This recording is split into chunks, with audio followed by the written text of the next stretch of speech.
বাংলাদেশ শ্রীলঙ্কার কাছে ৭৮ রান এবং একটা ইনিংসের ব্যবধানে সেকেন্ড টেস্ট ম্যাচটা হেরে গিয়েছে। আপনি চিন্তা করতে পারেন, কেন ইমাজিন? আজকে বাংলাদেশ টেস্ট ক্রিকেট খেলে যে ২৫ বছর পূর্ণ হয়েছে ২ দিন আগে। এই ২৫ বছরের আমাদের পাওয়া হচ্ছে যাই এটাই, যে আমরা এখনও শ্রীলঙ্কার সাথে হারি একটা ইনিংস এবং ৭৮ রানের বিনিময়ে। চিন্তা করেন আমরা কোন পর্যায়ে আছি। আজকে ২৫ বছর টেস্ট ক্রিকেট খেলে লাভটা কী হয়েছে, মানে আমরা কী অর্জন করতে পেরেছি? আমার প্রশ্ন হচ্ছে, আমাদের দেশে পাশের দেশ ইন্ডিয়া ইংল্যান্ডের মতো দলের সাথে দাপট দেখাচ্ছে ইংল্যান্ডের মাটিতে গিয়ে।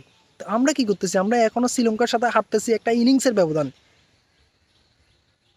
আপনি এখন বলবেন যে ইন্ডিয়াতে অনেক খেলোয়াড়, তাদের দেশ অনেক বড়, তাদের দেশ অনেক বড়, আপনি এটা বলতে পারেন। তবে এটাও বাস্তব, বাংলাদেশ ছোট হলেও বাংলাদেশের ট্যালেন্টফুল ক্রিকেটারের অভাব নাই, অভাব নাই।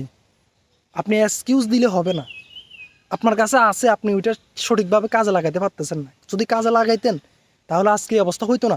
আপনি দেখেন, এই যে বর্তমানে ২৫ বছর উপলক্ষে, পূর্তি উপলক্ষে বিসিবি থেকে বিভিন্ন কার্যক্রম নেওয়া হচ্ছে, যাই দেশের বিভিন্ন জায়গা থেকে ট্যালেন্টফুল ক্রিকেটারদের বের করার জন্য।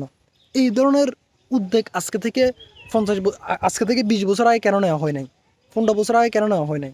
হলে তো আজকে এই অবস্থা হইতো না। বাংলাদেশের ট্যালেন্টফুল ক্রিকেটারের অভাব নাই, জাস্ট ওদেরকে বের করতে হবে, ওদেরকে মানে অপরচুনিটি দিতে হবে, ওদেরকে ফ্যাসিলিটিস দিতে হবে।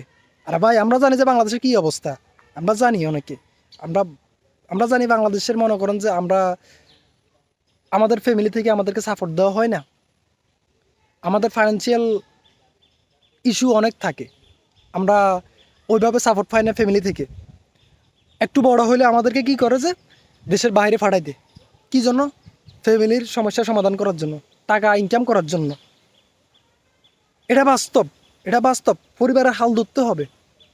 ক্রিকেট খেলে কী হবে, কী হবে? বাংলাদেশে ক্রিকেট খেলে হবেটা কি? ওইভাবে তো সুযোগ দিতে হবে, ওইভাবে তো ফ্যাসিলিটিস দিতে হবে।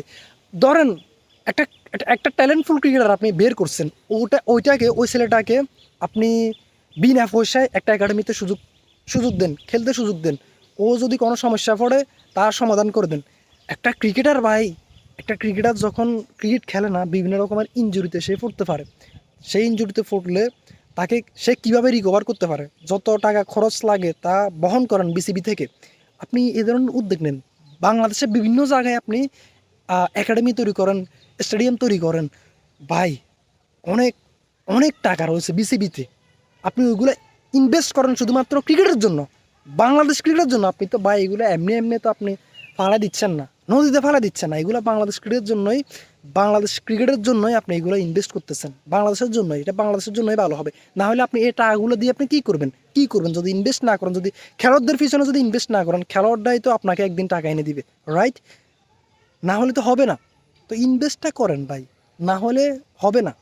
যদি ইনভেস্ট করেন ঠিক জায়গায়, ইনশাল্লাহ বাংলাদেশ একদিন মানে অনেক দূরে গিয়ে যাবে, অনেক দূরে গিয়ে যাবে।